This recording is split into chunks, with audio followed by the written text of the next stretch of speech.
ስለ ገንዘብ ማንም የማይነግር 3 መራራ እውነታዎች።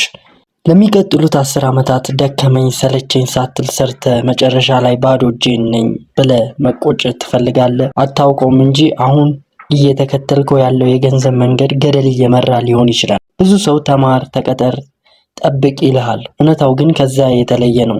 ዛሬ ማንም የማይነግርህን ግን ህይወትህን ሊቀይሩ የሚችሉ 3 መራራ እውነታዎችን እነግራለሁ። ቁጥር 3ን ካልሰማ ሌላው ትርጉም የለውም። አንደኛው ዲግሪ የገንዘብ ማተሚያ አይደለም፣ ይልቁንስ ትራፕ ወይም ደግሞ ወጥመድ ነው።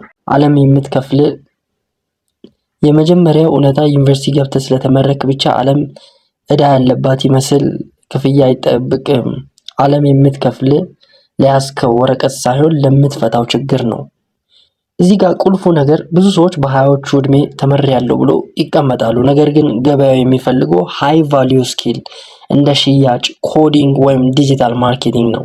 መፍትሄው ከመደበኛ ትምህርት ጎን ለጎን ዩቲዩብ ላይ የማይገኝ በገንዘብ ሊተመን የማይችል ክህሎት ማዳበር ነው። ብቻህን ቁጠባ ብቻውን ድሃ ያደርጋል። ሁለተኛው እውነታ ገንዘብ በመቆጠብ ብቻ ባለሀብት የሆነ ሰው የለም። የገንዘብ ግሽበት ወይም ደግሞ ኢንፍሌሽን በየቀኑ የቆጠብከውን ብር እየበላው ነው። እዚህ ጋር ቁልፉ ነገር በቀን አንድ ማኪያቶ ባለመጠጣት የምታተርፈው ሳንቲም ህይወትን አይቀይረውም። ትኩረትን እንዴት ላድን ላይ ሳይሆን እንዴት ገበያዬን ላሳድግ ላይ መሆን አለበት ወይም ማድረግ አለበት። በ20ዎቹና 30ዎቹ እድሜ ቁጠባ ላይ ሳይሆን ራስህ ላይ ኢንቨስት አድርግ። አዳዲስ ኮርሶችን ግዛ፣ መጽሐፍትን አንብብ፣ ሰዎችን ተገናኝ። ሶስተኛው እና የመጨረሻው ክህሎት ከስራ ይቀድማል። ክህሎት ከስራ እንደሚቀድም ተረዳ። ይህኛው በጣም መራራ ነው። ማይንድ ሴት ወይም አስተሳሰብን ቀይር የሚሉ ንግግሮች ሰልችተዋል። እውነታው ግን ይሄ ነው። ምንም ያህል የአሸናፊነት አስተሳሰብ ቢኖር የገበያ ዋጋ ያለው ክህሎት ወይም ሬድ ስኪል ከሌለ ማንም ምንም አይከፍልም፣ ድንቡላ አይከፍልም። ዋናው ነጥቡ በአንድ ነገር ላይ ጎበዝ መሆን ብቻ አይበቃም። ሊተካ የማይችል ኢሪፕሌሰብል መሆን አለበት።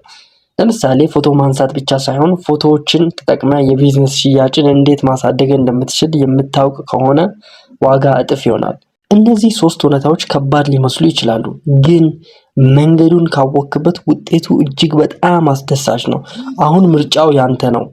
በድሮ መንገድ መቀጠል ወይስ ራስን ማሳደግ? ይህ ቪዲዮ ጠቅሞሃል? ቪዲዮን ላይክ አድርገው፣ ለብዙ ሰዎች እንዲደርስ ሼር አድርግ። ስለ ገንዘብና ክህሎት ጥልቅ መረጃዎችን ለማግኘት ሰብስክራይብ ማድረግ እንዳትረሳ። በቀጣይ ቪዲዮ እስክንገናኝ ድረስ ቸር ሰንብትልኝ። አመሰግናለሁ። ያልኩህን ግን እንዳትረሳ።